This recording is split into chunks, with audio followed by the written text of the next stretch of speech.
Então, boa noite, meninas. Para quem está entrando agora, a gente está começando a nossa live sobre nódulos versus cistos, né? E que eu acho que é um tema assim que gera meio mundo de quase todas as perguntas do consultório do mastologista.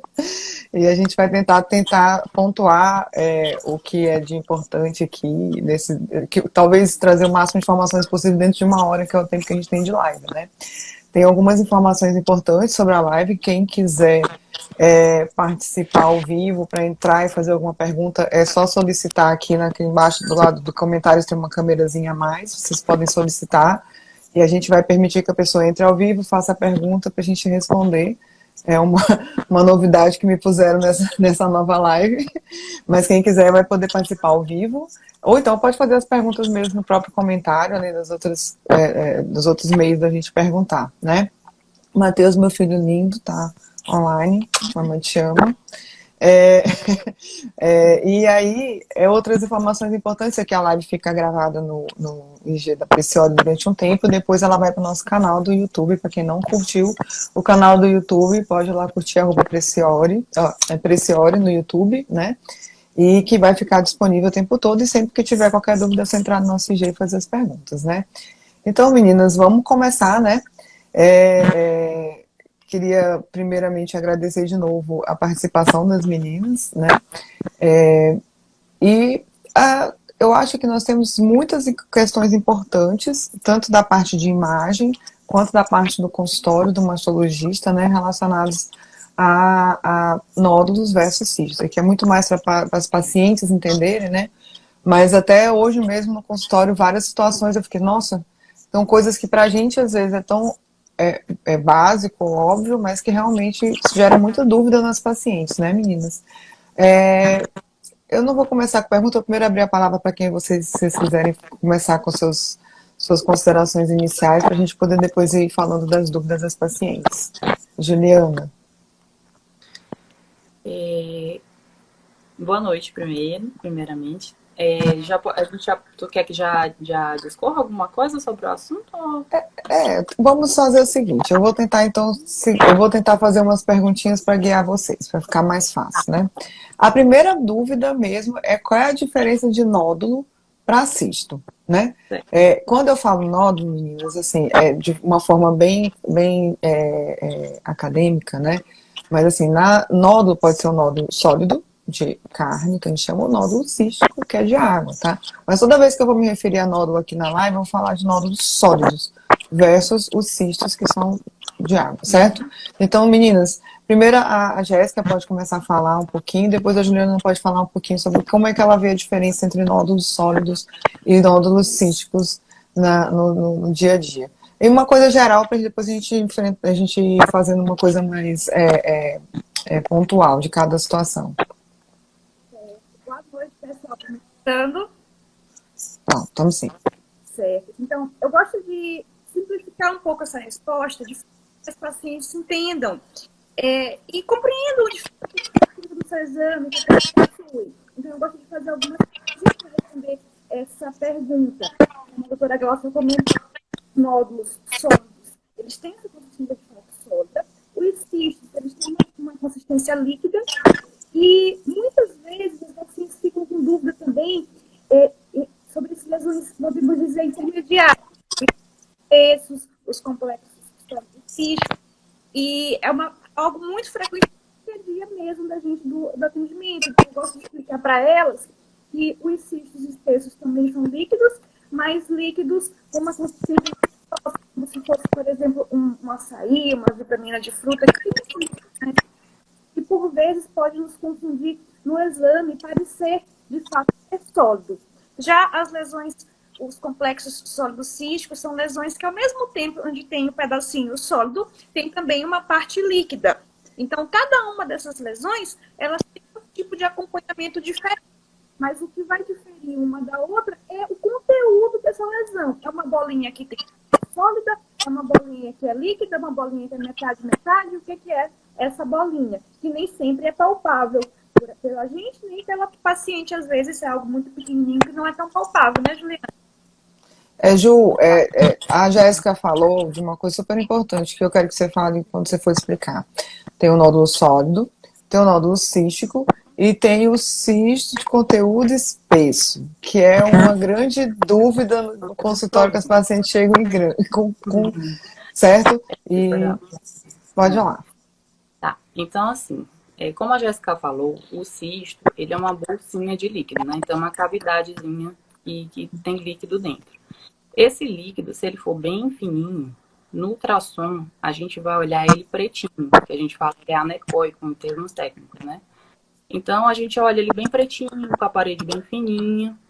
Só que se esse líquido ele é espesso, como a Jéssica falou, se ele é grosso, ele pode ter proteína, ele pode ter sangue. Então, a gente vai olhar ele de forma mais cinza, né? Ele a gente chama de hipoecóico. Então, dependendo se esse cisto ele é homogêneo, se ele é todo, se o conteúdo dele é espesso por completo, se ele preenche a cavidadezinha por completo com esse conteúdo espesso, a gente às vezes fica em dúvida, porque o nódulo, ele é hipoecóico, ele é uma bolinha sólida, né? Então, no ultrassom, a gente olha ele cinza, ou então um pouco mais pretinho, só que não tão preto quanto o cisto, né? Então, ele é hipoecóico o nódulo. Agora, se eu tenho o cisto espesso, ele também pode ser hipoecóico. Aí é que gera, às vezes, aquela dúvida, né? Ah, será se isso é um cisto espesso ou será se isso é um nódulo?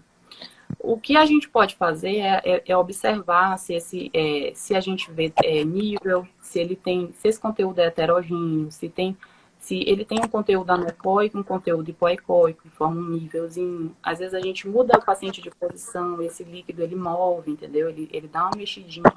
A gente utiliza algumas coisas também, como reforço acústico posterior, a gente observa isso também no ultrassom. Então, tem algumas coisas que ajudam a gente a diferenciar se é um cisto espesso ou se é um nódulo sólido. Mas muitas vezes a gente fica em dúvida mesmo. Às vezes a gente só vai saber, às vezes, tô em dúvida e tal, vai, funciona, aí a gente vê que aquilo ali esvazia. Aí, não, isso aqui era um cisto espesso. Mas o que acontece na prática? Às vezes a gente fica em dúvida mesmo, fala que pode ser um cisto espesso ou um nódulo, mas a gente acompanha como se fosse um nódulo, de 6 em 6 Nesses meses. casos, Ju, é o que eu sempre falo para paciente, né? Porque daí ela fala assim, doutora, mas e se for um nódulo? Na grande maioria das vezes, né? Esses nódulos são nódulos com características benignas, né? E que seriam BIRADS 3, né? Depois a gente pode voltar, quem quiser olhar lá a live do BIRADS para entender, mas o BIRADS 3 são lesões com características benignas. Então, assim, eu sempre falo para paciente, na pior das hipóteses, é um nódulo com características benignas que eu tenho que fazer acompanhamento, né? Eu queria deixar bem claro que, assim, quando a gente fala de nódulo sólido, né, o nódulo em si, como todo mundo fala, existem vários subtipos de nódulo, é um mundo gigantesco, né? Quem guia a gente são as características daquele nódulo os exames de imagem, que vão nos dizer se aquele nódulo tem características para ser maligno ou não, se tem que ser investigado ou não, né? E nós temos o cisto. E o cisto é uma coisa que não é doença, né? Já desse nós tivemos um podcast aqui da doutora Raquel, que foi ótimo, que ela falou assim, que ela disse que os cistos são vários não é doença, não vira câncer, não tem que operar, não tem que tomar remédio, não tem que fazer biópsia. Então, cisto é algo que nós chamamos de funcional. É uma retenção de líquido na mama por causa da nossa menstruação. Então, cisto não é nada. A gente não conta cisto, não fica acompanhando o cisto simples, né? Então, uma das coisas que é interessante a gente falar para as pacientes de cisto, o risco dele ser câncer é zero, o cisto simples, tá? Os nódulos não, né? Aí os nódulos a gente vai avaliar de caso a caso, né, Jéssica? Quando a paciente chega com nódulo, quais são as características que a gente tem que olhar naquela paciente para dizer para ela se aquilo ali é suspeito de um câncer ou não? Tem até uma pergunta aqui que eu vou gravar, se eu não esquecer, alguém está perguntando se ela teve nódulo há 12 anos atrás, se ela pode ter nódulos de novo.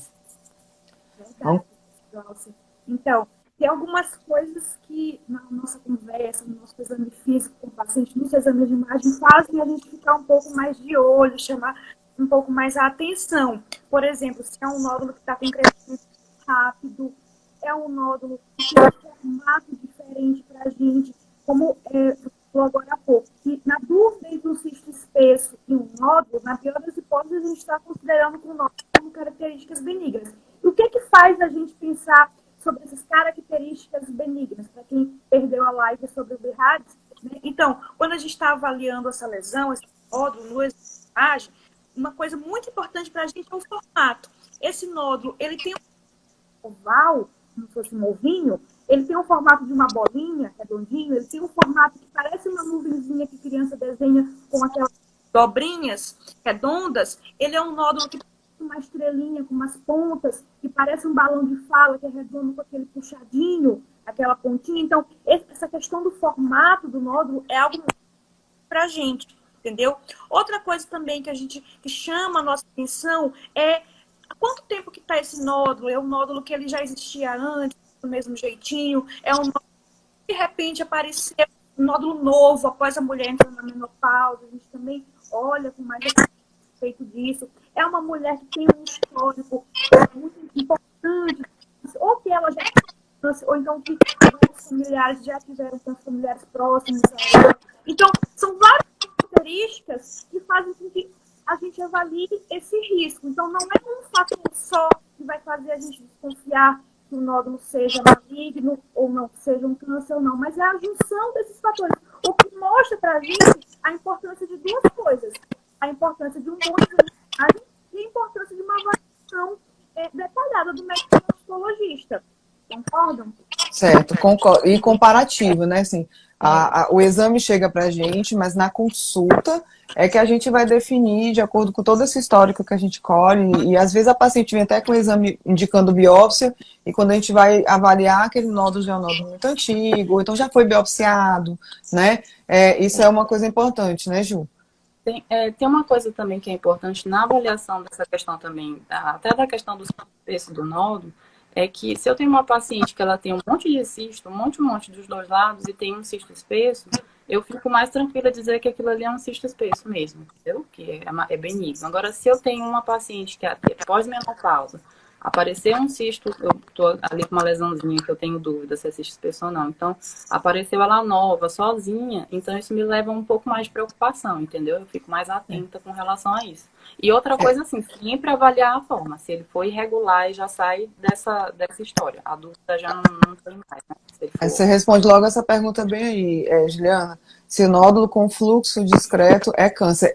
Primeiro explica o que seria o fluxo, né? Que a paciente hoje pergunta, mas o que é esse fluxo, doutora? E qual é a importância do fluxo dentro do nódulo? Na avaliação do ultrassom, a gente usa o Doppler também. O Doppler, ele serve para eu ver a vascularização daquela área, né? Se ele tem fluxo sanguíneo. Então, um cisto, ele é de líquido, a parede dele é fininha, ele não vai ter fluxo. O nódulo, ele pode ter fluxo, né? Ele pode ter um fluxo periférico, um fluxo central, intenso ou não, mas nem sempre o nódulo com fluxo, ele vai ser câncer. Tem alguns nódulos benignos que eles podem ter fluxo também. Mas, e aí você vai indicar biópsia para esse caso. Isso. Então, assim, se eu tenho um nódulo circunscrito, para mim ele é BIRADS 3, é para acompanhar, provavelmente benigno.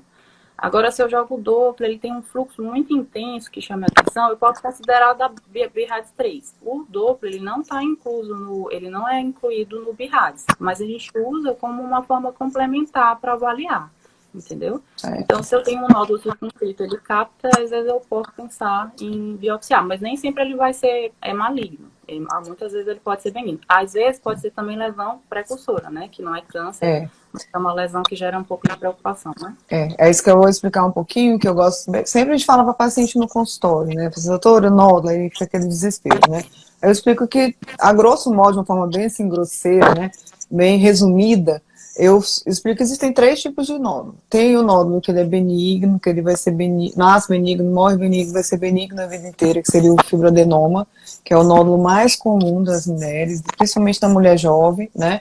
E que quem tem fibroadenoma tem tendência a ter vários. Eu estou respondendo aquela pergunta no início da live, se eu posso ter outros nódulos? Pode, tanto daqueles mesmos nódulos benignos, como de outros nódulos, porque com o evoluir da mama da gente, a gente pode desenvolver qualquer coisa. Né? Então, existem os nódulos benignos, vão ser benignos a vida inteira, que são esses que a gente vai acompanhar e tudo mais. Existe um câncer que muitas vezes nasce como câncer, então desde pequenininho já tem características de câncer, você vai conseguir ver isso no exame de imagem. Então, a gente faz diagnóstico de tumores pequenos, 0,5, 0,6 centímetros, né? Porque ele já nasce com características alteradas e você vai investigar e é um câncer. E existem as lesões que nós chamamos de lesões precursoras, que é o que a Juliana falou, são aquelas lesões que não são câncer, mas que têm tendência em se desenvolver e evoluir para câncer no futuro. né? Aí vem as papilomatoses, a hiperplasia atípica, ductal atípica. Essas lesões precursoras, elas são lesões são casos onde a gente acaba indicando a cirurgia, porque é uma lesão de um risco maior de evoluir. Então, muitas vezes a paciente chega para mim com o exame e fala assim, doutora, mas esse nódulo tem característica benigna, por que a senhora vai pedir uma biópsia? Porque eu estou, às vezes, diante de uma paciente que está na pós-menopausa. Vocês já ouviram falar que pós-menopausa é uma coisa importante para a gente. Então, ou seja, a mulher que não está mais menstruando, que desenvolve um nódulo novo, é um alerta, né? Por quê? Pode ser um tumor no início? Pode. Mas pode ser também uma lesão dessas precursoras. Então, a gente, às vezes, mesmo vendo como BIRADS 3, no contexto da paciente, muitas vezes a gente indica a biópsia pensando nessas lesões precursoras, né? Eu ia perguntar para a Jéssica um negócio agora e ela caiu. Mas assim, eu vou chamar ela de novo. Olha, eu vou fazer o seguinte, vou chamar a Jéssica, tem uma solicitação da Kátia. Eu vou perguntar para a Kátia se a Kátia quer entrar para fazer pergunta ao vivo mesmo ou não. Porque às vezes a pessoa clica sem querer. Deixa eu chamar de novo a Jéssica. Certo? Kátiazinha, Kátia Tereza é minha paciente.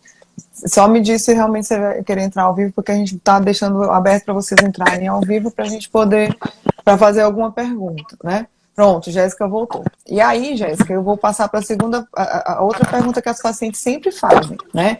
A gente tem que operar esses nódulos, né? Eu estava explicando sobre os nódulos benignos, malignos e lesões precursoras, né? Quando é que a gente indica cirurgia para essas pacientes?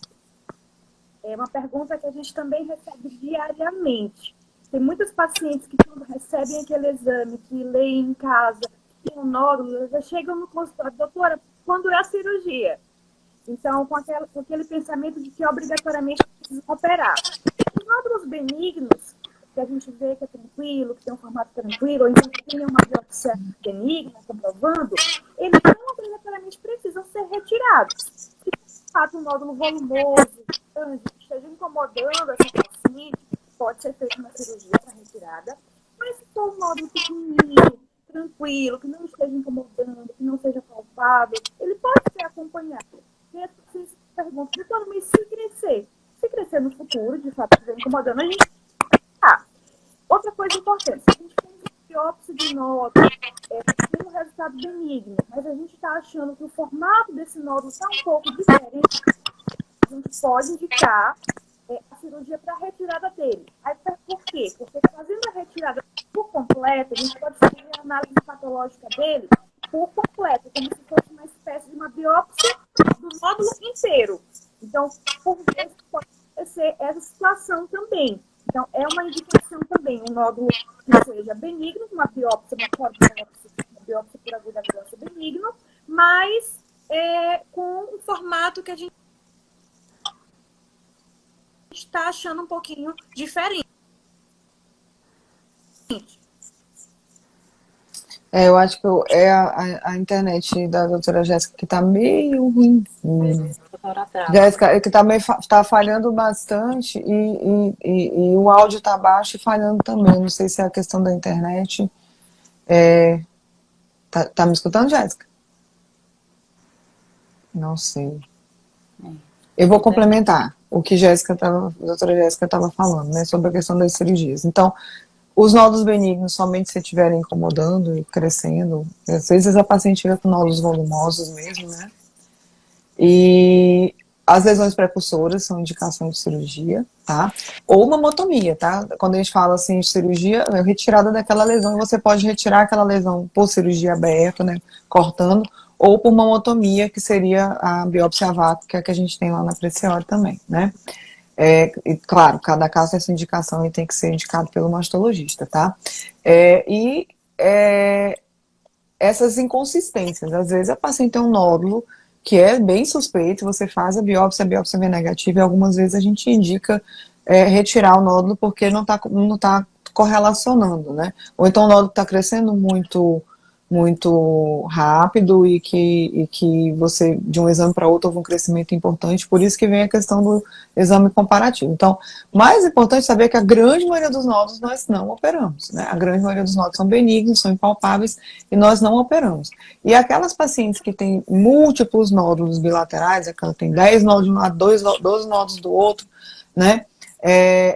Elas são, é um padrão extremamente benigno, né, Juliana? Que inclusive, assim, no BIRADS, eles até mandaram colocar como BIRADS 2, essas pacientes têm vários nódulos nas duas mamas, né?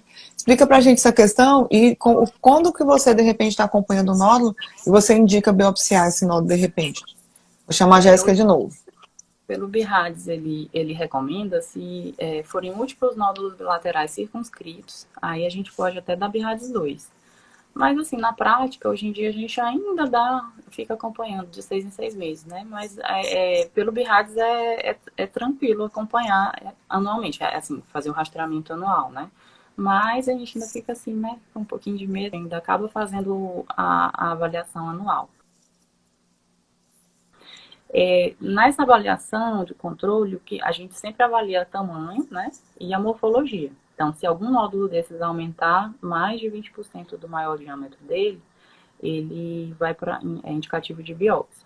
Ou se alterou a morfologia, o nódulo era circunscrito e ficou irregular, ou se aparecer um fluxo no Doppler mais intenso, então a alteração da morfologia também é indicativo de biopsiar, não só o tamanho. Ele pode não ter aumentado, mas alterado a morfologia. A gente eu tô te chamando, Jéssica, mas eu não. Desculpa, Juliana, tô te interrompendo, né? Diz que ela não está conseguindo participar. Eu já mandei. Manda para mim de novo. Manda para mim a solicitação, Jéssica. Já mandei para ti 3 vezes o convite. Eu não sei. Dizendo que você não está conseguindo participar. Não sei qual é o problema. Ju, as pacientes perguntam muito sobre. Doutora, quando tem indicação de biópsia é câncer, né? É uma pergunta muito, muito comum. Toda vez que a gente fala em biópsia, o paciente se desespera, né? Então, explica pra gente, assim, mais ou menos a questão. Aí vai entrar um pouco na seara do BIRADS, mas de uma forma bem... Já que a gente tá falando de nódulo, não tem como falar de nódulo sem falar do BIRADS. Vamos ver se eu consigo botar a Jéssica de novo. Na verdade, assim, a maioria Eu aceitei, Jéssica. A maioria das biópsias que a gente indica, elas até vêm benignas, né? Porque, assim, a gente acaba seguindo os critérios do BIRADS, então qualquer critério que foge da lesão provavelmente benigna, a gente acaba dando BIRADS 4. Tanto que muitas vezes a gente hoje em dia até subdivide entre 4A, B ou C de acordo com o grau de suspeição da lesão, né? Então, na verdade, a grande maioria vai ser benigna, né? Porque, por exemplo, se o nódulo ele já alterou só a forma dele, se ele é apenas um nódulo redondo, eu já vou dar BIRADS 4. Apesar de ele ter uma baixa suspeição, mas ele já é indicativo de biópsia. Então, a grande maioria vai ser mesmo benigna, as lesões biopsiadas, né? Certo. Sim, pode continuar, Ju, desculpa. É isso. Eu estava aqui tentando botar a Jéssica no ar. Eu acho que uma coisa importante da gente falar também é a questão das lesões sólido-císticas, né? Que hoje em dia... Isso. Assim, porque, assim, hoje... Sim, pode continuar. Porque hoje, a gente, assim, tem o cisto, ele, assim, é uma alteração benigna, mas tem alguns sinais que, algumas alterações na morfologia do cisto que a gente tem que levar em consideração, que gera uma suspeição, né, da lesão. Então, por exemplo, se o cisto ele tem a parede espessa, ou se ele tem septo espesso, se tem fluxo no Doppler do septo, ou se ele tem uma porção sólida, então ele já é uma lesão suspeita. São os casos, os momentos em que a gente considera um cisto como lesão suspeita, né? E hoje em dia, na verdade, o BIRADS, ele considera tudo como um descritor só, né? Então, tudo hoje é classificado como um nódulo complexo sólido cístico. Tanto aquele cisto que tem a parede, ou um septo espesso, quanto um nódulo sólido que tem área cística. Todos vão para o BIRADS 4? Vão para o BIRADS 4. Todos Ou eles seja, vão para o BIRADS 4. Todos têm indicação de biópsia, né? Eu acho importante frisar uma coisa para os pacientes, que esse tipo de cisto que a Juliana está falando não é o cisto simples, que não é o cisto mais comum que existe. Então, quando tem alguma dessas características, vem escrito no exame. Ou então, nem sempre vem escrito cisto simples, mas você coloca vários cistos, cisto tal, local tal, tamanho tal, cisto tal, tamanho tal. É é um cisto simples. Se é um cisto com essa característica diferente, vai vir descrito no exame. Ou é para vir descrito Isso. no exame. Aí, quando a gente fala de cisto ou cisto complexo, complexo sólido cístico, né? Seria geralmente uma carnezinha que nasce dentro do cisto, né? Eu falo assim para os pacientes, o cisto é de água. A carnezinha que nasceu dentro do cisto já é uma coisa preocupante, né? Porque pode ser uma lesão daquelas precursoras chamadas papilomas, né? Que tem um caráter evolutivo. O papiloma intracístico, ele começa como um papiloma, aí ele pode virar um papiloma com atipia, papiloma com carcinoma papilífero in situ, carcinoma papilífero invasivo. Então, ele vai crescendo e evoluindo para um câncer no futuro. Então, não é rapidamente, geralmente são anos para isso acontecer. E dá tempo da gente intervir preventivamente, né, Jéssica? Aí essa vem questão do papiloma, também queria fazer uma observação. Às vezes a paciente veio uma biópsia falando papiloma, uma biópsia por agulha, ou então uma mamotomia falando papiloma, e a gente indica a cirurgia para retirada da lesão como um todo. E o paciente pergunta, doutora, mas o papiloma em si não seria benigno? Por que fazer a retirada? Então, tem uma questão também que a gente fala, que é a questão do subdiagnóstico. Ou seja, a biópsia por agulha, ela é uma amostra daquela lesão, um pedacinho do nódulo. Então, a avaliação do nódulo completo nessa situação aí, ela é importante para ver se de fato no restante da lesão é só papiloma ou se tem alguma coisa. Quando é uma biópsia de papiloma, há uma chance, há um percentual de chance de que venha algum outro tipo de lesão nessa lesão já. Que não seja, de fato, uma evolução futura, mas que nessa lesão já tenha alguma outra coisa. Então, a importância também de ser avaliado isso. Mas aí que vem a grande indicação da mamotomia pela ultrassonografia. Isso. Quando você está suspeitando de um papiloma e for uma lesão pequena, menor do que 1,5 centímetro, a gente pode fazer a mamotomia, que é a biópsia, e a retirada de todas.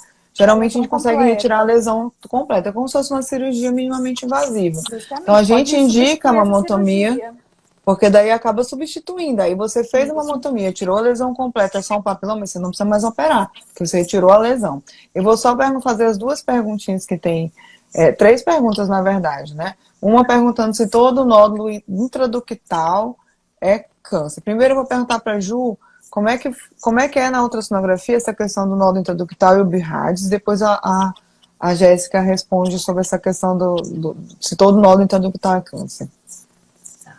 Então, na avaliação do ultrassom, quando a gente vê um ducto dilatadinho, né?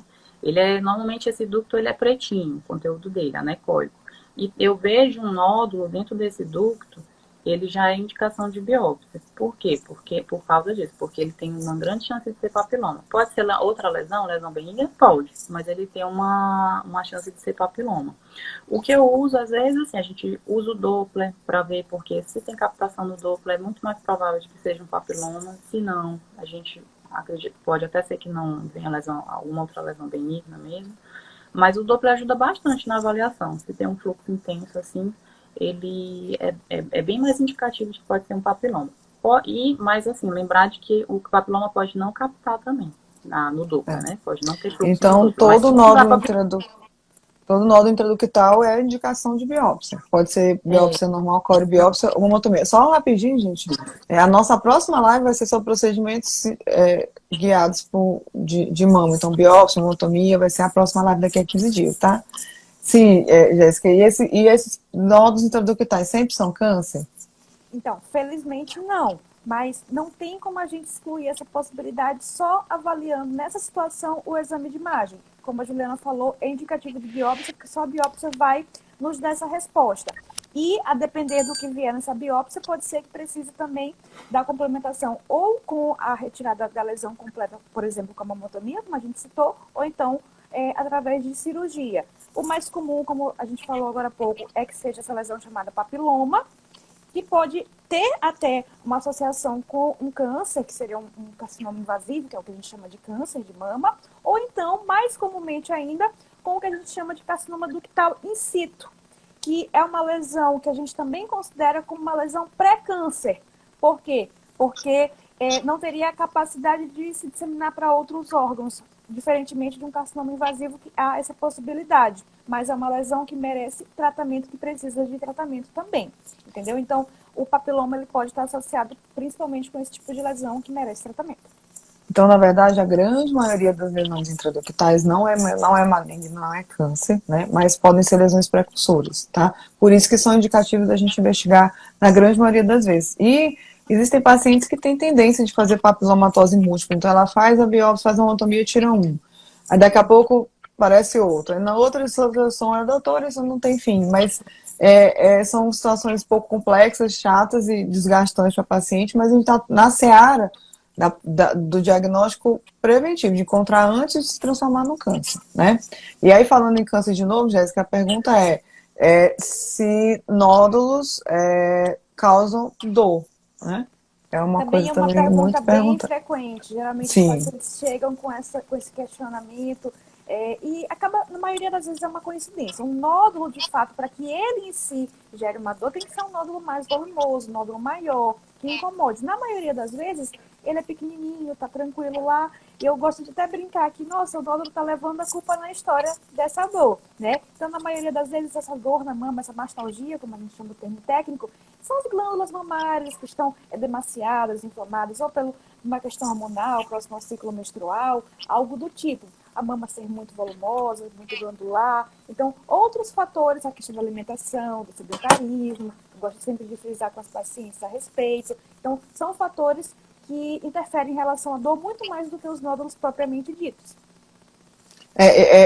Assim, o que causa mais dor relacionado ao nódulo, na grande maioria das vezes, são os cistos, que, como a gente falou, os cistos são funcionais, é um acúmulo de líquidos e tudo mais, né? Mas que, eventualmente, eles podem inflamar, ficarem palpáveis e doloridos, doer, e na maioria das vezes anti-inflamatório, gelo resolve. Ou então até sozinho ele se resolve, né? Então, a maioria das vezes, né, a dor está relacionada ou com cistos que inflamaram, né? Raríssimos casos de câncer, a gente fala assim, câncer não dói, mas em torno de 4% dos casos de câncer pode ter dor associada por um crescimento rápido do tumor ou por um processo inflamatório local junto. Tem paciente que tem infecções associadas com o câncer, né? As infecções, as mastites doem, né? Mas, de regra geral, os nódulos benignos e os outros nódulos você não sente. Por isso que e o câncer principalmente, por isso que é a grande a importância da mulher fazer esse exame de rotina, porque a grande maioria dos tumores vão começar muito pequenos e você não vai sentir. Quando você palpar, já está muito grande. Tá? Aí entra a importância do exame de imagem, né? Tem várias perguntas aqui. Pode falar, já. Oi, estava querendo só fazer uma observação sobre essa questão dos cistos dolorosos. É o que, geralmente é o que a gente chama de macrocistos, que são esses cistos grandes, volumosos, que a gente consegue pegar. Então, nessas situações, algo que pode ser interessante para esses pacientes, mas que não é algo obrigatório, que vale frisar, é a questão da punção dos cistos, que é um procedimento relativamente simples, e quando esse cisto é volumoso, por vezes a gente consegue fazer até mesmo no consultório, mesmo que seja sem o aparelho de ultrassonografia, e que na maioria das vezes traz um alívio quase que imediato para o paciente. Esses cistos volumosos, que saem 10, 15, 20 ml de líquido, nessa punção, nessa retirada de líquido com a agulha, com a seringa, ele pode trazer um alívio para o paciente, mas é importante frisar que quem tem tendência a ter esses cistos volumosos, pode ser que esse cisto volte a encher, ou esse, ou outro cisto. Geralmente a paciente tem uma tendência a ter cistos grandes. Então, Eu até costumo mesmo ela já chega dizendo no consultório, doutora, eu já fiz 3 punções antes, já fiz várias punções antes. Eu sempre costumo dizer para a paciente que é como se fosse um balão. Você tira o ar de dentro, mas a capinha está lá. Então, ela pode voltar a encher, e geralmente uma tendência pessoal. As mulheres têm, cada mulher tem uma tendência. Tem mulheres que não fazem cistos, tem mulheres que fazem cistos pequenos, tem mulheres que fazem cistos enormes, né? E isso está relacionado com o ciclo menstrual enquanto a mulher estiver menstruando. Quando entra na menopausa, para de produzir hormônio, para de estimular a mama, e aí os cistos vão sumindo e secando, certo? Ju, teve uma pergunta sobre a indicação de ressonância para avaliação desses nódulos. A Ju, quem não sabe, a Ju ela é especialista em mama, então parte de ressonância, mamografia, ultrassom, em todos os procedimentos é com ela mesmo. Para avaliação de nódulo, eu acho que pode ajudar, a ressonância pode ajudar naqueles casos de nódulo circunscrito, né? Eu tenho um nódulo ali circunscrito, eu quero avaliar na ressonância se esse nódulo ele tem captação e o tipo de curva dele. Então, a ressonância vai me dar uma avaliação a mais, daqui E a... Ju, explica só um pouquinho, já que as pacientes o que acontece na ressonância de diferente você olhar na ultrassom?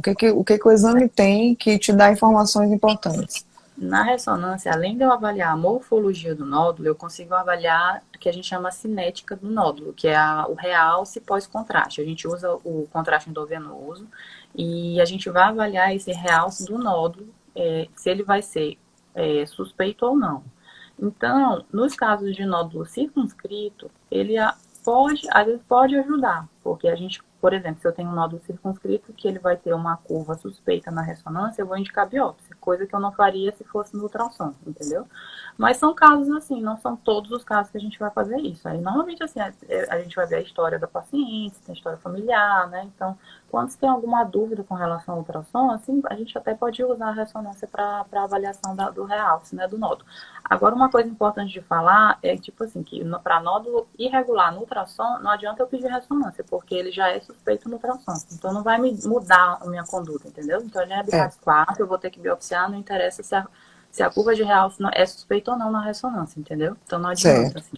Então, assim, a ressonância, ele é um exame adicional quando a gente tem dúvida entre mamografia e ultrassom, né? Ele não é o exame, não é melhor do que o ultrassom, não é melhor do que a mamografia nunca, né? Ele geralmente tem indicações muito bem precisas e é mais quando a gente está com a dúvida ou então em alguns casos específicos. Eu estou avaliando um tumor, é pré-operatório, a paciente vai fazer químio, a gente tem que avaliar antes da químio. Então são situações muito pontuais. A ressonância tem que ter uma indicação muito precisa, porque ela tem uma capacidade muito grande de encontrar muito de coisa, então dá um muito falso positivo. Ou seja, se faz uma ressonância sem indicação, ela pode captar em qualquer área um monte de coisa e indicar um monte de biópsia que não seja verdadeira. Cria mais confusão, atrapalha mais do que ajuda. Né? Atrapalha mais. Ju, tem uma outra situação muito. Desculpa, gente, só porque eu não esqueci, que eu estou ensinando na minha cabeça, que também é uma situação muito, muito do dia a dia.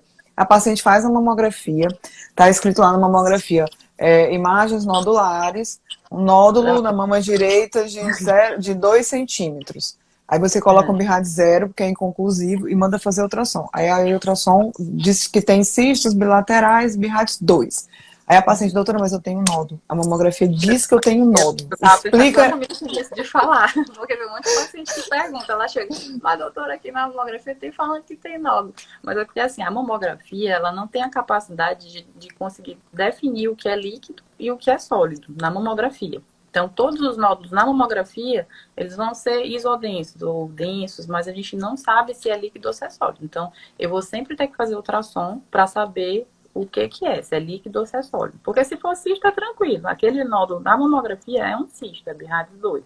Aí, se for sólido, aí já a gente vai avaliar a morfologia dele para saber se é 3, 4 ou 5. Né? E mesmo assim elas têm dificuldade. Né? Mas então, assim, é isso que a Juliana falou, não tem como. A mamografia não diferencia cístico de sólido. Né? E aí precisa... é legal falar no laudo também, que é para esclarecer isso aí. Ó, o que eu estou vendo na mamografia, esses nódulos são cistos, entendeu? Agora, se você tem na mamografia um nódulo já com características irregulares, microcalcificações de permeio, com suspeita, você não precisa dar ultrassom para indicar biópsia. Isso aí é só para os casos que são nódulos circunscritos. Agora, o nódulo irregular na mamografia não precisa ir, já é direto biópsia. Agora, claro, às vezes a gente acaba fazendo um ultrassom porque é uma forma mais fácil de biopsiar, para orientar a biópsia, né? É muito mais fácil fazer biópsia por ultrassom do que na mamografia. Mas não necessariamente não precisam, né? Já é BIRAD 4. Isso é muito importante, essa é uma coisa assim muito pertinente no dia a dia. E Jéssica, duas perguntas, bem difíceis. Muito difícil. Quais são os motivos de desenvolvermos os nódulos e a diferença entre nódulo e calcificação? De uma forma bem resumida, assim, como é que tu explica para o paciente por que ela desenvolveu o nódulo? Então, como a gente falou mais cedo, a maioria dos nódulos, felizmente, eles são benignos. Na maioria das vezes é o que a gente chama de fibroadenoma, é o nódulo benigno mais comum. Ele também tem uma influência hormonal na sua origem. Então, é por isso que às vezes a mulher engravidou ou então está amamentando e teve um aumento dos seus fibroadenomas, dos seus nódulos benignos, por isso, por esse boom de hormônios nessa época. Então, o surgimento desses nódulos benignos também tem uma influência hormonal. E em relação a segunda pergunta. Qual a diferença entre nódulos e calcificações? Então, são tipos de lesões diferentes na mama. Os nódulos, na maioria das vezes, são bolinhas, que aí a gente falou agora há pouco sobre os formatos diferentes dessas bolinhas. Os nódulos sólidos têm essa consistência sólida, né? Mas, como a gente viu também, o cisto, ele pode vir como um formato de nódulo, principalmente na mamografia.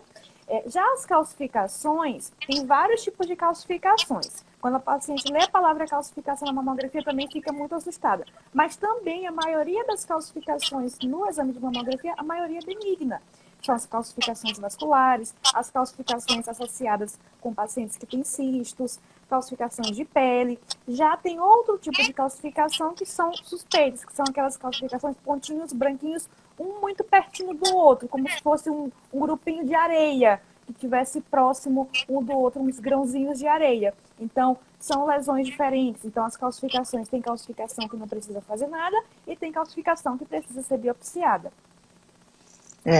Importante lembrar, nódulo benigno é o mais comum, né? O câncer também é diferente, porque as pacientes sempre perguntam assim, doutora, o que causou esse meu câncer, né? E é importante explicar para a paciente que não existe um único fator, existem fatores de risco para a gente desenvolver o câncer. O primeiro deles é nascer mulher. Nascemos mulher, nascemos com risco nato de entre 10 a 12% de ter câncer de mama, né? Por isso que a gente tem que ter o cuidado, porque é uma doença muito comum, né? E o mais importante é a gente fazer o diagnóstico inicial, que a gente traz a taxa de sobrevida maior, né? Então, a taxa de cura muito maior com diagnóstico precoce. Fora isso, as outras coisas que acontecem na vida da gente vão contrabalancear. Então, histórico familiar de câncer de mama, a gente não tem como mudar. A mulher que menstruou muito cedo, inicia a menstruação antes dos 12 anos, para de menstruar muito tarde, depois dos 55, né? A mulher que não teve filho. Então, ter filho, amamentar são fatores de proteção. E também, principalmente, o que a mulher pode fazer para contrabalancear esse risco que a gente tem são os hábitos de vida, manter o peso ideal, evitar sobrepeso e obesidade. Tem uma live sobre obesidade também que vocês podem assistir, que nós fizemos na semana retrasada, muito boa, falando sobre isso. Estilo de vida, alimentação saudável e atividade física. Então, assim, não tem nada nesse mundo que eu possa dizer para qualquer pessoa que assim, faça isso, que você não vai ter câncer de mama de jeito nenhum, né? Infelizmente, não existe isso. Mas existem coisas que fazem que a gente nos proteja do nosso risco, diminua o risco, né? E, associado a isso, a partir dos 40 anos, fazer mamografia anual para poder proporcionar o diagnóstico inicial com a taxa de cura maior. Não é isso, meninas? Eu queria voltar a falar lá dos papilomas, porque realmente assim, é uma coisa assim, muito, muito comum, né? E eu acho que antigamente a gente operava, e hoje cada vez mais a gente usa a mamotomia como um grande suporte, né? Porque antigamente a paciente ia para o centro cirúrgico, abria, cortava, anestesiava, e hoje a gente consegue, na maioria das vezes, que eu acho que a grande indicação da mamotomia por ultrassom são as lesões papilomatosas, que a gente quando encontra, geralmente são lesões pequenas, né? E deixar bem claro que é uma das grandes indicações mesmo, né?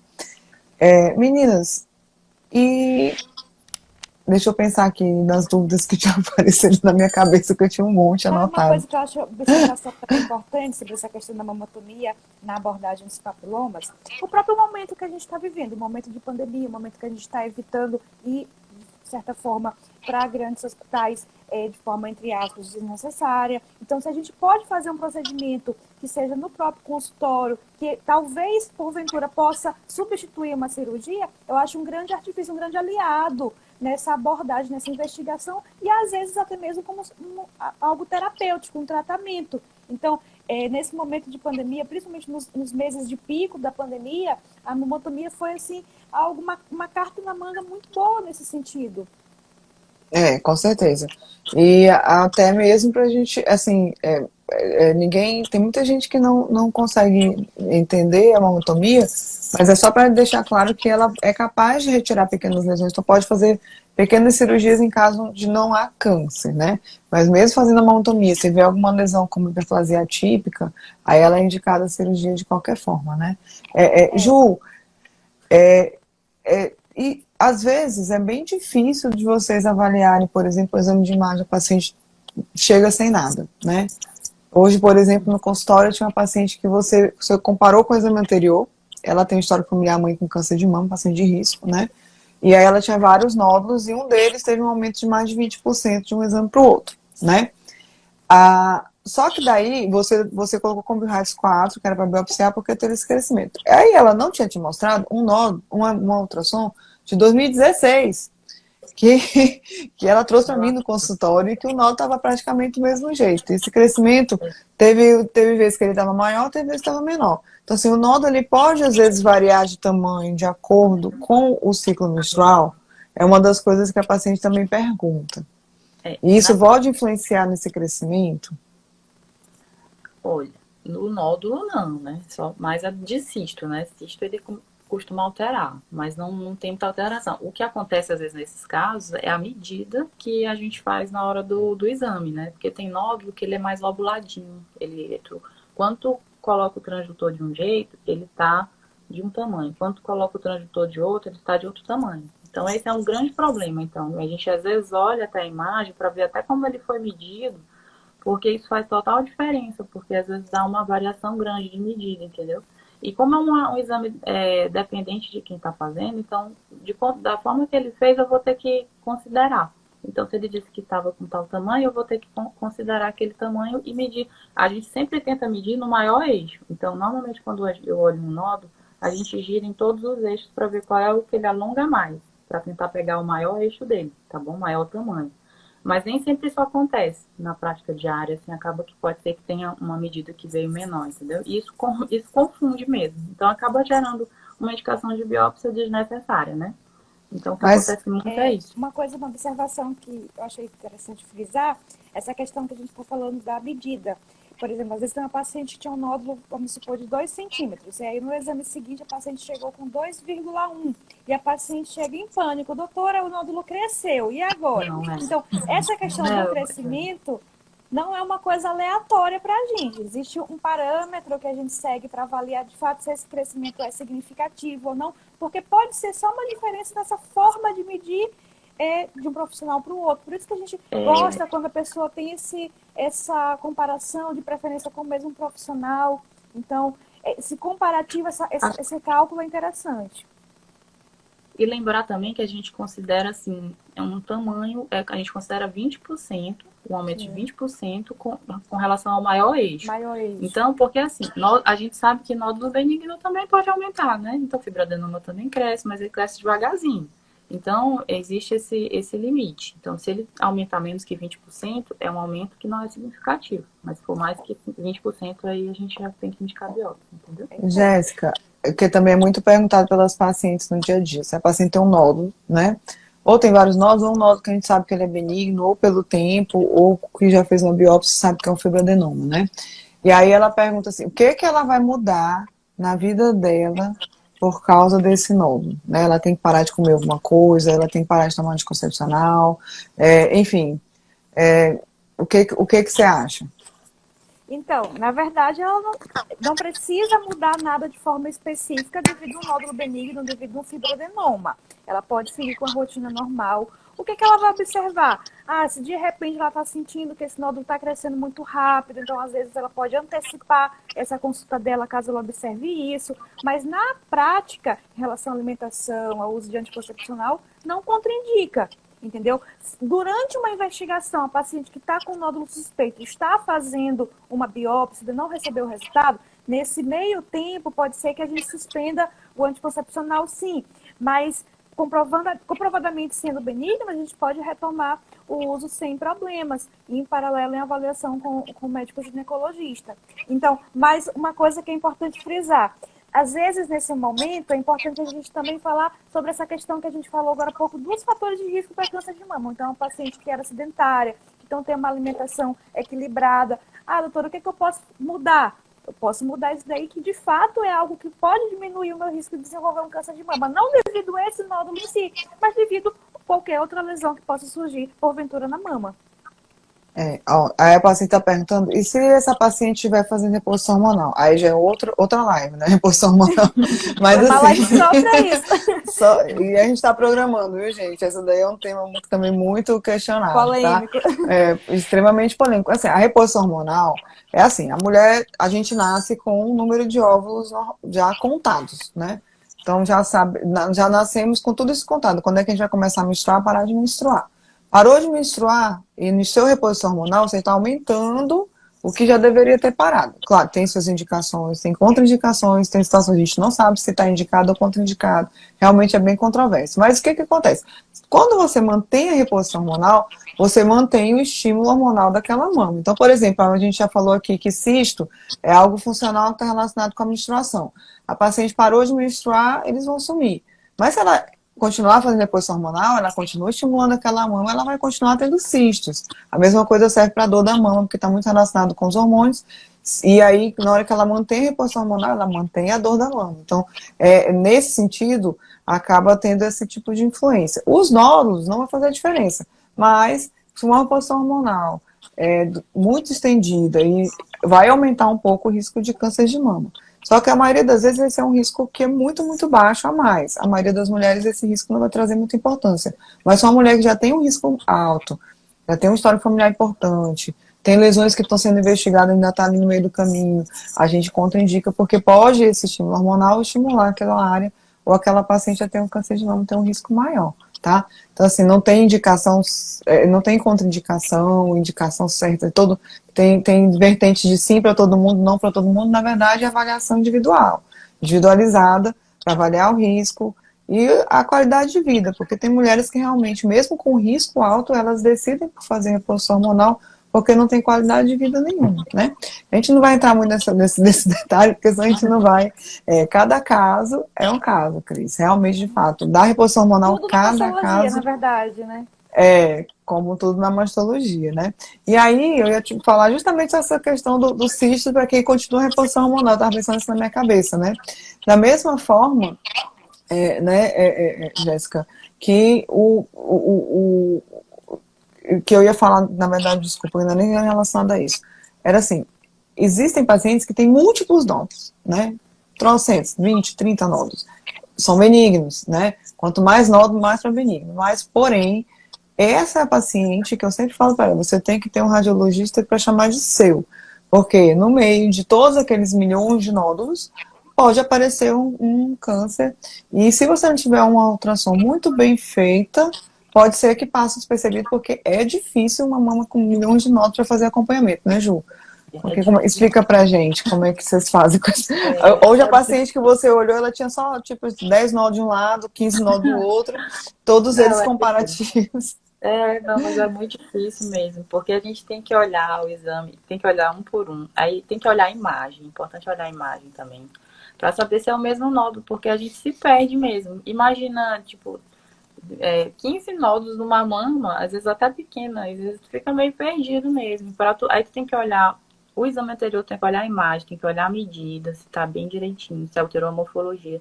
É muito difícil, olha, tem que ter Geralmente assim... eu pego logo uma folha de papel, faço um desenho e vou vendo o exame por exame, vendo um por um, e a paciente sai com um desenho na mão. Não, e às vezes a gente olha até não só um anterior, às vezes a gente tem que voltar lá, olhar o outro, é difícil, não é fácil não. E às vezes a gente ainda quer também correlacionar com outros métodos, ainda quer olhar também na mamografia, ainda quer correlacionar com a ressonância. E às vezes se o outro exame não for o exame adequado, às vezes não dá nem para você fazer o laudo comparativo, né? Comparar com... Né? Hoje, justamente, a paciente que eu peguei, você comparou com os anteriores e correlacionou com a ressonância e correlacionou com a mamografia. Então, tipo assim, é aquela mama que você, com certeza... É a felicidade do mastologista. É a felicidade do mastologista ver um laudo desse, com certeza. A gente sofre, né? Ajuda a nossa vida, ó. A Gi tá perguntando, Gi Pinheiro tá perguntando se BIRADS 4 na ultrassom, já falou sobre isso, mas vamos responder de novo, porque realmente é uma pergunta recorrente. BIRADS 4 na ultrassom, com cisto e nódulo, pode ser indicação de câncer, né? Vou deixar vocês responderem, vai, Jéssica. Tá. Eu acho que eu entendi ela dizer que seria uma lesão, um complexo sólido cístico, uma lesão que ao mesmo tempo tem a parte cística e ao mesmo tempo a parte sólida. Eu entendi interpretei dessa forma. Então, Gi, pode sim ser, então, nesses casos que é um BIRADS 4, tem indicação da gente fazer a biópsia para a gente, de fato, saber o que é essa lesão. Não tem como a gente descartar só com um exame de imagem, é um indicativo de biópsia realmente para a gente ver o que é e o que precisa ser feito. Lembrar que o BIRADS, né, Ju, aí eu vou pedir para tu falar rapidinho de novo sobre a questão do BIRADS 4, que ele é uma indicação de biópsia, mas o risco daquela lesão ser câncer varia muito, né, muito variável, por isso que é a subdivisão do BIRADS, né, Ju? Explica aí pra gente. O BIRADS 4 é quando tem uma lesão suspeita, né? Então a porcentagem de chance de ser câncer vai de 2 a 95%, então é muito variável, né? Então tem lesões que são pouco suspeitas, que a gente considera como BIRADS 4A hoje em dia, né? Tem o BIRADS 4B, que é uma lesão de risco intermediário, e o BIRADS 4C, que é uma lesão muito suspeita. Então, se a biópsia vier negativa, é bom a gente até pensar em reabiopsiar. A gente usa mais para isso, como indicativo do grau de suspeição, assim, É isso que a doutora Jéssica falou no início, né? Então, se eu tenho uma paciente que tem um BIRADS 4A, a Juliana está me dizendo que tem que biopsiar, mas a chance de ser câncer é muito pequena. Faz uma biópsia e não vem nada, beleza, a gente vai ficar só acompanhando, né? Mas se você tem um BIRADS 4C, que a Juliana está me dizendo assim, com 4C está me dizendo, olha, é uma suspeita alta, pode ser, é mais provável que seja câncer. Faz uma biópsia e não tem nada, a gente vai continuar investigando aquela paciente. Então, isso serve muito para guiar o nosso dia a dia. Então, assim, vê o tanto de coisa que o mastologista tem que levar em consideração quando avalia um nódulo. Quanto tempo que esse nódulo está aí, se ele está crescendo rápido, a morfologia, o fluxo, se a biópsia foi bem feita, né? E isso também é uma coisa que às vezes eu falo para paciente, né? Jéssica, explica pra gente o que seria a questão da biópsia bem feita, porque às vezes a paciente faz a biópsia e a gente não considera. Uma coisa que eu acho muito importante também, só fazendo um breve comentário antes de responder a pergunta, quando a gente recebe uma foto no WhatsApp de um exame, às vezes só do laudo, sem a imagem, falando, doutora, o que é isso? Impossível a gente responder de forma tão simples, sem analisar todo esse contexto que a gente está falando. Então, por isso que a importância realmente da consulta, da gente ter toda essa avaliação para a segurança da paciente. E respondendo essa pergunta, eu gosto de responder essa pergunta com um carimbo, que é o carimbo que eu estou utilizando atualmente, que foi um presente da doutora Noélia. Um carimbo que ele é todo cravejado de pedrinhas e bem no meio tem uma pedrinha maior. E eu gosto de falar o quê? Que, por exemplo, se esse carimbo fosse um nódulo e a parte do meio da pedrinha maior fosse a parte de câncer do nódulo. Então, às vezes, o nódulo não significa dizer que ele todo seja câncer. Às vezes, é uma parte dele que tem uma parte de câncer. Se eu fizer a biópsia da parte que está em volta que não tem o câncer, se eu coletar esse fragmento dessa parte periférica, vai vir um resultado indeterminado, benigno, enfim. Ou seja, para de fato diagnosticar o câncer, tem que ir na parte do meio, na parte que está lá a lesão do exemplo. Então, por exemplo, uma pessoa como a Juliana, que a gente sabe que pega uma amostragem boa de várias partes, várias posições do nódulo, é uma biópsia que a gente confia, porque a gente sabe que a pessoa pegou, mostrou lá na fotinha do exame que pegou fragmento da parte de cima, de baixo, do meio, do lado, do outro lado do nódulo. Então, tem uma amostragem confiável. A gente pega por exemplo, uma biópsia de um nódulo suspeito, com uma imagem suspeita que tem 2, 3 fragmentos, só 2, 3 pedacinhos de nódulo, a gente fica, nossa, será que realmente isso aqui pegou o lugarzinho certo onde tem a lesão? Então, às vezes, a gente precisa repetir. Então, eu faço biópsia também, todos nós 3 fazemos biópsia. Então, eu gosto quando tem uma lesão suspeita de pegar mais quantidade de fragmento para a gente ter essa maior segurança nessa avaliação. Porque não é qualquer um que faz biópsia bem, né? Por exemplo, eu quando tenho uma lesão muito difícil, eu já mando para a Juliana, que eu sei que ela faz melhor do que eu. Aquelas mais fáceis eu faço de boa. Mas assim, eu estou te falando que um dia desse a paciente perguntou, doutora, o nódulo tem 0,5 centímetros, não dá para fazer biópsia, é muito pequeno, o médico me falou, eu disse, dá, vai lá com a doutora Juliana, a doutora Laís, que elas são danadas, né? Então assim, eu realmente, em alguns casos, quem tem mais experiência nessas lesões muito pequenas são as meninas da mão, da radiologia. Eu tenho experiência com biópsia, mas eu me reservo aos casos mais tranquilos. Agora, cirurgia é mais complexa, pode deixar comigo mesmo. Entendeu? A gente tem que saber nossas limitações. Verdade, né? Mas, enfim, tem casos e casos, gente. Então, assim, eu acho que a gente está chegando no limite da nossa live de horário. Eu acredito que a gente falou muita coisa. alguma coisa que possa ter passado despercebido, vai ficar sempre, a gente está disponível no nosso IG para dúvidas, pode mandar lá para a gente sugestões de lives, o que vocês querem saber, pode mandar para a gente no direct da Preciori que a gente responde, tá? E aí eu queria deixar aberto para as considerações finais da Ju e da Jéssica, e só mais um último lembrete, lembrar que nossas lives, todas eles estão no nosso canal do YouTube Preciori, é só curtir lá. E viu, Cris, você que chegou no final e adorou, você pode assistir a live desde o início, depois no canal do YouTube ou no IG da Preciori, tá bom? Ju, depois a Jéssica. Bom, então, eu acho que deu para esclarecer, né, bem direitinho o que é cisto, o que é nódulo. Acho que de hoje a gente tirou, assim, o essencial, né, o que a gente precisa saber de básico, né. E é sempre maravilhoso estar aqui conversando com vocês sobre o que a gente ama fazer todos os dias, né? É verdade. Verdade. Então, obrigada, pessoal, pela presença, pelas perguntas, pela interação. A gente adora quando tem essa interação. E ficam esses recadinhos da importância da gente ter uma avaliação detalhada, tanto da consulta como do exame de imagem de qualidade. E a gente está disponível para tirar qualquer dúvida que vocês tenham. Muito obrigada. Obrigada, meninas. Realmente passa muito rápido. E eu sempre gosto de fazer live, porque eu digo que é como se a gente estivesse sentadinho assim, conversando um monte de besteira no mar. Né? E esclarecendo as pacientes, gente. É isso para que a gente está aqui, na verdade, tá? Esclarecer para vocês o que a gente sabe que causa muita dúvida e muita dificuldade. E estamos aqui, né? A Preciori tá lá todo dia com mastologista, todo dia com radiologista, uma equipe cada vez maior, para dar para vocês essa assistência nesse assunto que sempre gera muita dificuldade, sempre gera muito pânico, que é a mama. A mama é a mama da gente, né? Então, qualquer coisa a gente está aqui. Queria agradecer novamente a presença de cada um, a participação de todas vocês, tá? Qualquer coisa pode assistir a gente lá, dar sugestões. E boa noite, gente. Boa noite, porque realmente é um tema que, se for, a gente vai até amanhã. Tchau. Tchau. Boa noite.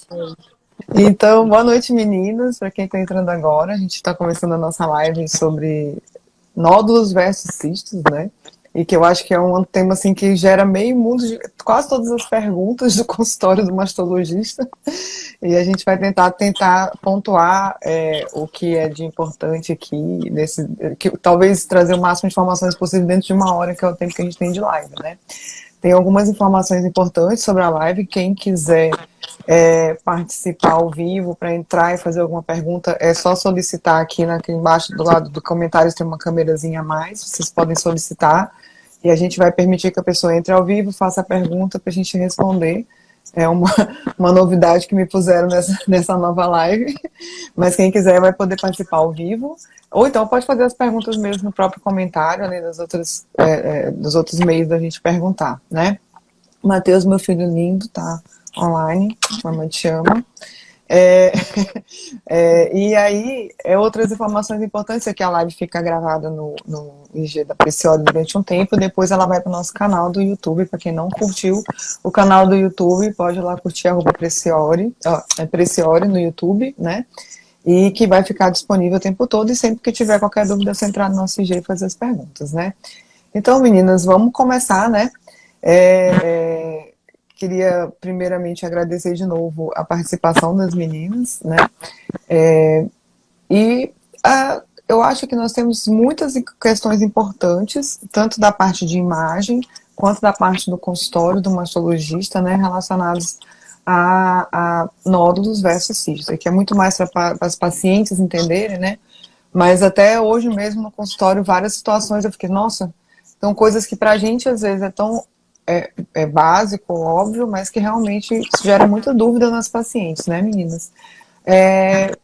Eu não vou começar com pergunta, eu primeiro abrir a palavra para quem vocês quiserem começar com suas considerações iniciais, para a gente poder depois ir falando das dúvidas das pacientes. Juliana. Boa noite, primeiramente. Tu quer que já discorra alguma coisa sobre o assunto? Vamos fazer o seguinte, eu vou tentar fazer umas perguntinhas para guiar vocês, para ficar mais fácil, né? A primeira dúvida mesmo é qual é a diferença de nódulo para cisto, né? Certo. Quando eu falo nódulo, meninas, assim, é de uma forma bem acadêmica, né? Mas assim, nódulo pode ser um nódulo sólido de carne, que a gente chama o nódulo cístico, que é de água, tá? Mas toda vez que eu vou me referir a nódulo aqui na live, eu vou falar de nódulos sólidos versus os cistos que são de água, certo? Então, meninas, primeiro a Jéssica pode começar a falar um pouquinho, depois a Juliana pode falar um pouquinho sobre como é que ela vê a diferença entre nódulos sólidos e nódulos císticos no dia a dia. E uma coisa geral, para depois a gente ir fazendo uma coisa mais pontual de cada situação. Boa noite, pessoal. Começando. Não, estamos sim. Certo. Então, eu gosto de simplificar um pouco essa resposta, de que os pacientes entendam e compreendam o diferencial do seu exame, que possui. Então, eu gosto de fazer algumas perguntas para responder essa pergunta. A doutora Glaucia comentou nódulos sólidos, eles têm essa consistência de fato sólida. Os cistos, eles têm uma consistência líquida. E muitas vezes os pacientes ficam com dúvida também sobre as lesões, podemos dizer, intermediárias, os complexos císticos, e é algo muito frequente no dia a dia mesmo da gente do atendimento. Então, eu gosto de explicar para elas que os cistos espessos também são líquidos, mas líquidos com uma consistência como se fosse, por exemplo, um açaí, uma vitamina de fruta, que por vezes pode nos confundir no exame e parecer, de fato, ser sólido. Já as lesões, os complexos sólidos císticos, são lesões que, ao mesmo tempo onde tem o pedacinho sólido, tem também uma parte líquida. Então, cada uma dessas lesões, elas têm um tipo de acompanhamento diferente. Mas o que vai diferir uma da outra é